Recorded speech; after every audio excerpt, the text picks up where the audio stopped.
அஸ்ஸலாமு அலைக்கும் friends and family எல்லோரும் எப்படி இருக்கீங்க? இன்றைக்கி குஸ்கா வெஜ்ஜி கிரேவி முட்டை மசால் செய்ய போகிறோம். வாங்க. 1/2 கிலோ அரிசி எடுத்திருக்கேன். ஒரு குக்கர் அடுப்பில் வச்சு கொஞ்சம் நெய் ஊற்றிட்டு 2 பட்டை 2 லவங்கம் 2 ஏலக்காய் போட்டுட்டு வதக்கணும். அதுக்கப்புறம் வெங்காயம் 2 பச்சை மிளகாய் இஞ்சி பூண்டு பேஸ்ட் போட்டு நல்லா பச்சை வாசம் போகிற வரைக்கும் வதக்கிட்டுருக்கணும். அதுக்கு பிறகு ஒரு பெரிய தக்காளி எடுத்திருக்கேன்.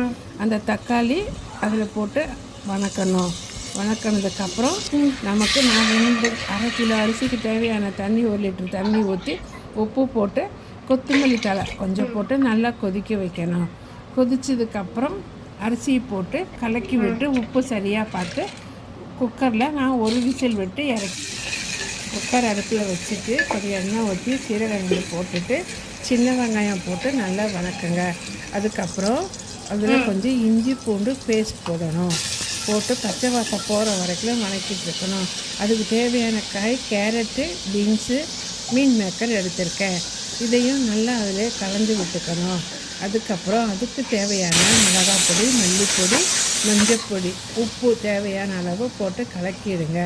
இதுக்கு நான் மசால் தேங்காய் தக்காளி வெங்காயம் இது 3 போட்டு அரைச்சி வச்சுருக்கேன்.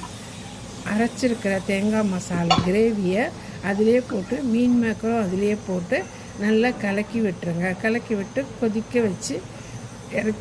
வச்சுருங்க.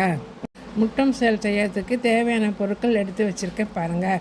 ஒரு கடாயை வச்சு எண்ணெய் போட்டு மஞ்சத்தூள் மிளகாத்தூள் போட்டுருங்க. போட்டதுக்கப்புறம் வேக வச்சுருக்க முட்டை எடுத்து அதிலே போட்டுருங்க. போட்டதுக்கப்புறம் நம்ம நல்லா கிளக்கிட்டு ஆல்ரெடி மசாலா காட்டினது அரைச்சி வச்சுருக்கோம் இல்லையா, அதை எடுத்து அந்த முட்டையிலேயே போட்டு நல்லா கிரேவி சுண்டுற அளவு வணக்கிக்கிட்டு இருங்க. இப்போ குஸ்கா முட்டை மசால் வெஜ்ஜி கிரேவி ரெடி. வாங்க சாப்பிடு.